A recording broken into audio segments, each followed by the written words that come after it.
নমস্কার বন্ধুরা, আমি মধুমিতা মধুস কিচেন থেকে বলছি। আজকে একটা চিকেনের রান্না করে দেখাচ্ছি। একরকম চিকেন তো সবার ভালো লাগে না, তাই একটু চেঞ্জ করে চিকেনটা রান্না করছি। প্রথমে 1 কেজির মতো মাংস নিয়েছি। মাংসের মধ্যে নুন, হলুদ আর কাশ্মীরি লঙ্কার গুঁড়ো আর সামান্য সর্ষের তেল দিয়ে আমি 1 ঘন্টা মাখিয়ে রেখেছি। 1 ঘন্টার মতো মাখিয়ে রেখেছি। এবার 1 ঘন্টা বাদে তোমাদের রান্নাটা করে দেখাচ্ছি। প্রথমে একটা মশলা তৈরি করে নিতে হবে, সেই মশলাগুলো তোমাদের দেখাচ্ছি। মৌরি, মাংস বুঝে মশলা মানে আন্দাজটা দেবে। মৌরি নিয়েছি 1 চামচ, চাল মগজ 1 চামচ, জিরে 1/2 চামচের একটু বেশি, পোস্ত 1 চামচ, ধনে এই 1.5 চামচের মতো, আর গোটা গরম মশলা। এগুলোকে শুকনো কড়াইতে দিয়ে দেবো, একটু ভেজে এটাকে পেস্ট করে নেবো। মিক্সিতে হোক শিলনোড়ায় হোক, তোমাদের যেটাই সুবিধা হবে তোমরা সেটাতেই করে নেবে। এবার এগুলো আমি কড়াতে দিয়ে দেবো সবগুলো। এখনও ইন্ডাকশান আমি জ্বালাইনি, ইন্ডাকশানটা জ্বালিয়ে দিচ্ছি। সুন্দর একটা গন্ধ বেরোলে এটা নামিয়ে এটাকে গুঁড়ো করে নিতে হবে। প্রথমে এটাকে একটু শুকনো খোলায় একটু ভাজা একটু শুকনো মচমচের মতো করে নেবো, যাতে পেস্টটা ভালো হয় আর সুন্দর একটা গন্ধ বেরোয়। ও একটা জয়িত্রীও আছে অল্প, গরম মশলার সঙ্গে একটু জয়িত্রী আছে, এই যে অল্প একটু জয়িত্রী আছে। এইটা তোমরা মাংস বুঝে দেবে, আমি সব 1 চামচ 1 চামচ করে দিয়েছি, আর ধনেটা একটু বেশি দিয়েছি।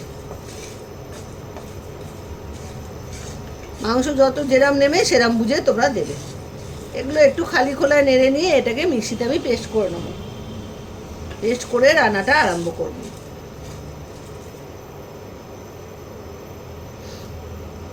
মশলাটা দিয়ে এবার সুন্দর গন্ধ বেরোচ্ছে, মশলাটা এবার নামিয়ে নেব।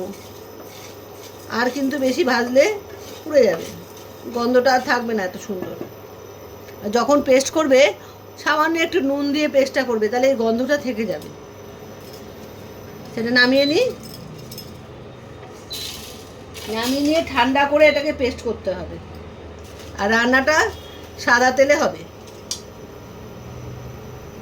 আমি কিন্তু মাংসের মধ্যে অল্প একটুখানি তেল দিয়ে মেখেছি, সেটা কিন্তু সর্ষের তেল, ব্যাস, আর তেল দেবো না। 2 চামচের একটু বেশি দিলাম তেল। তেলটা গরম হোক। আর এই রান্নাটায় মৌরি ফোড়ন হবে, এই যে মৌরি ফোড়ন দেবো এটায়, তাহলে একটা সুন্দর গন্ধও বেরোবে।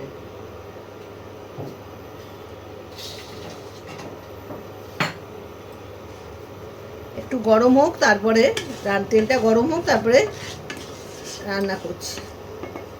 একটু গরম হয়ে যাক। মৌরিটা দিয়ে এবারে সুন্দর তেল আর মৌরি দিয়ে একটা সুন্দর গন্ধ বেরোচ্ছে। এর মধ্যে পেঁয়াজ কুচি প্রথমে দিয়ে দিলাম। মাঝারি সাইজে 3খানা পেঁয়াজ কুচিয়ে নিয়েছি। পেঁয়াজটা একটু ভাজা করতে হবে।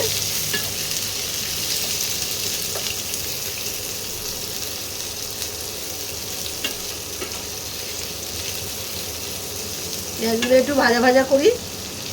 পেঁয়াজের কাঁচা গন্ধটা চলে গেছে। এরপর আমি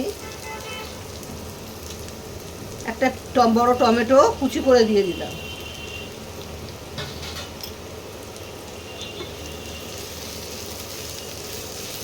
টমেটোটা নরম করার জন্য দিতে হবে একটু নুন।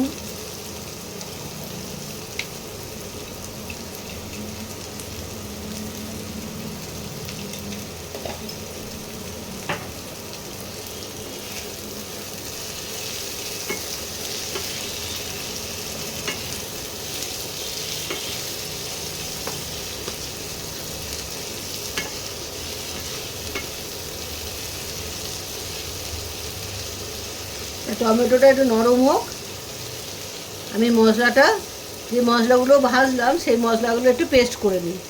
টমেটো আর পেঁয়াজ বেশ নরম হয়ে গেছে। এবারে আদা রসুনের পেস্টটা দিয়ে দেবো, 1.5 চামচ আদা রসুনের পেস্ট।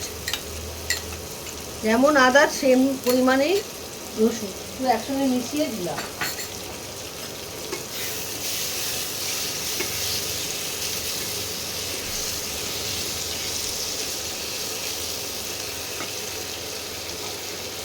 মাংসে কিন্তু অল্প নুন মাখিয়ে রেখেছি, আবার আমি ঝোলের জন্য, মাংসটা তৈরি করার জন্য অল্প করে নুন দিলাম।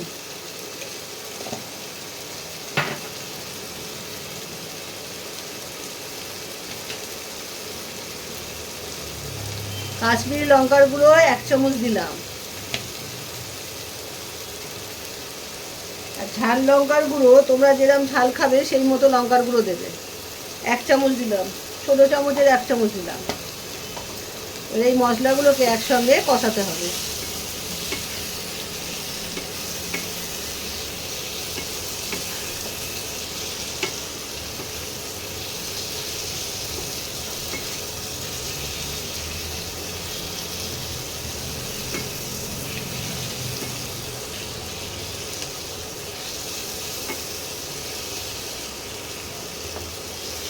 মশলাটা দিয়ে যতক্ষণ না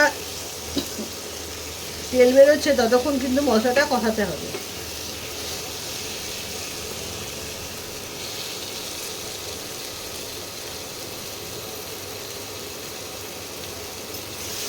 মশলাটাকে ভালো করে কষাই।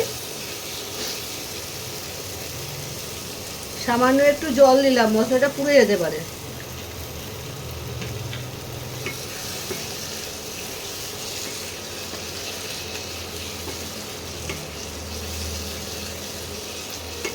জল দিয়ে মশলাটাকে ভালো করে কষাচ্ছি। মশলাটা দিয়ে তেল ছাড়তে আরম্ভ করে দিয়েছে। এবারে আমি কড়াইটা নামিয়ে দিলাম। এবারে এই ফ্রাই প্যানটা বসিয়ে দিলাম। ফ্রাই প্যানে আমি তেল দিচ্ছি। সাদা তেলই দিয়েছি, এটা গরম হয়ে যাক। তেলটা গরম হলে, গরম হোক, তারপর দেখাচ্ছি কি করি। তেলটা গরম হয়ে গেছে। এই যে 1 ঘন্টা ধরে যে মাংসটা ম্যারিনেট করে রেখেছিলাম, হলুদ, লঙ্কা, সামান্য সর্ষের তেল আর সামান্য নুন দিয়ে, এবার এই মাংসগুলোকে এর মধ্যে ভেজে নেব।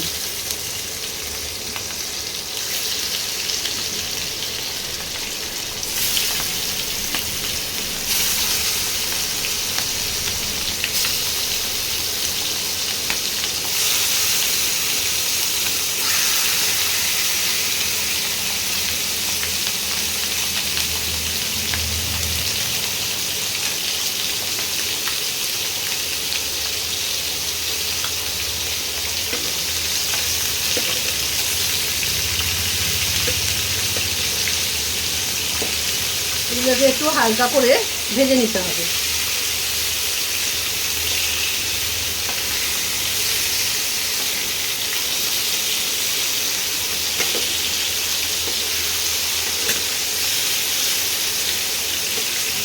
এর মধ্যে সামান্য ঘি দিতেও পারো সাদা তেলের সঙ্গে মিশিয়ে।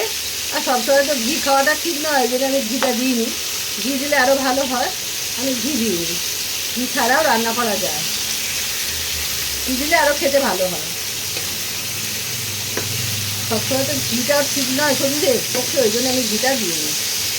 হালকা করে এভাবে ভাজতে হবে।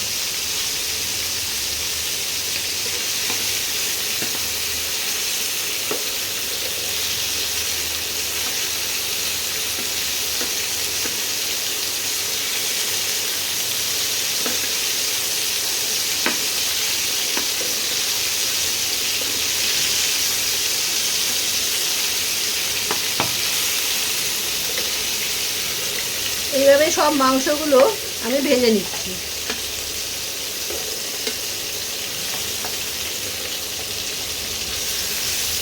বুঝতে পারছো আমি কীভাবে কতটা কীভাবে ভাজি, সেই মতো তোমরা ভেজে নেবে।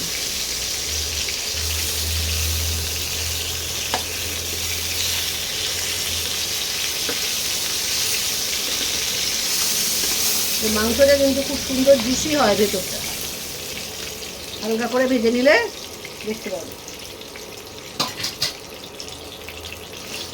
বাকি মাংসগুলোও আমি দিয়ে দিলাম।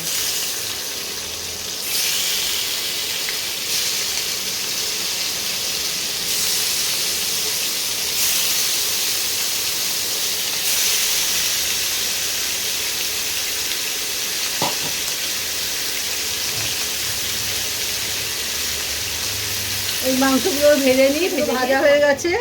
এই যে ভেজে তুলে নিয়েছি। এবারে আবার সেই কড়াইটা বসিয়ে দিলাম, কষা মশলা কষা কড়াইটা। এইবারে এই ভাজা মাংসগুলো আস্তে আস্তে এর মধ্যে দিয়ে দেবো।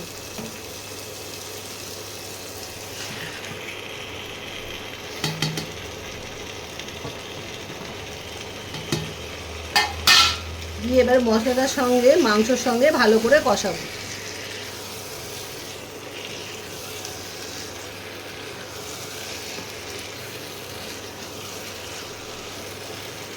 এই কষানোর সময় যে ভাজা মশলাটা করেছিলাম সেই মশলাটা এবারে দেবো।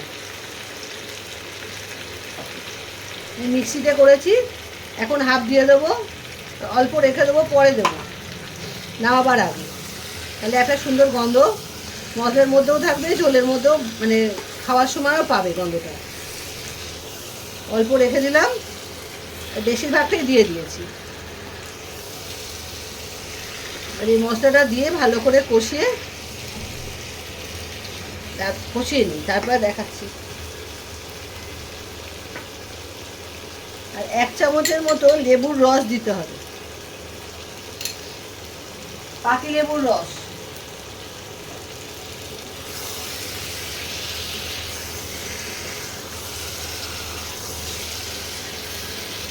ভালো করে মশলা আর মাংস কষিয়ে নিচ্ছি, কষিয়ে নিয়ে তারপরে জল দেবো মাংসটা সেদ্ধ হওয়ার জন্য।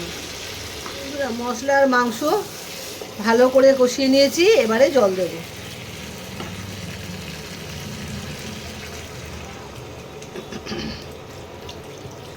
মাংসটা একটু সেদ্ধ হবে, তারপরে বাকি মশলা যেটা রেখেছি ভাজা মশলা গুঁড়ো করা সেটা দিয়ে তারপরে আমরা নামাবো।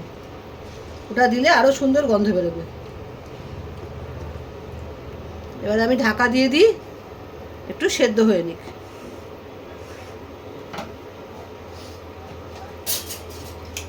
সেদ্ধ হয়ে গেলে তোমাদের আবার দেখাচ্ছি।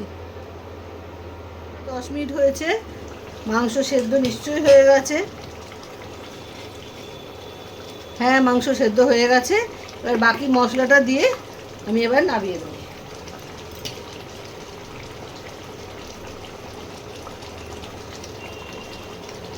বাকি মশলাটা আমি দিয়ে দিলাম, তাহলে সুন্দর একটা গন্ধ বেরোবে।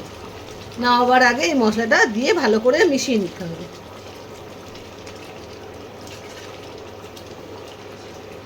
ব্যাস, একটু ঝোল রেখেছি, ভাত দিয়ে তো খাবে সবাই, সেই জন্যে। আর তোমরা যদি চাও গায়ে মাখা মাখা করতে, তাহলে মাংসের ঝোলটাকে একটু কমিয়ে নেবে, তাহলেই হয়ে গেল। আমি এরকম ঝোল রাখছি সবাই খাবে বলে, নামিয়ে তোমাদের আবার দেখাচ্ছি। হয়ে গেছে, এবারে আমি নামিয়ে ফেলবো। বন্ধুরা, নতুন ধরনের একটা চিকেন তোমাদের না দেখালাম, তোমরা পুরো ভিডিওটা দেখো, দেখে রান্নাটা করে খেও। আর আমি এই চিকেনটার কি নাম দিয়েছি জানো? মনোহারি, মন হরণ করে নেবে, এই জন্য মনোহারি চিকেন। তোমরা একবার করে খেও, দেখবে তোমাদেরও মন হরণ করে নেবে চিকেনটা। পুরো ভিডিওটা দেখো, আর ইউটিউব থেকে দেখলে সাবস্ক্রাইব করো, আর ফেসবুক থেকে দেখলে ফলো করে দিও তো অবশ্যই। আর বন্ধুদের মধ্যে শেয়ার তো করবেই, ভালো রান্না হলেই। আজ তাহলে আসি, আবার একটা রান্না নিয়ে আসবো তোমাদের সামনে, আর তোমাদের দেখাবো, তোমরা করে খাবে। Bye bye.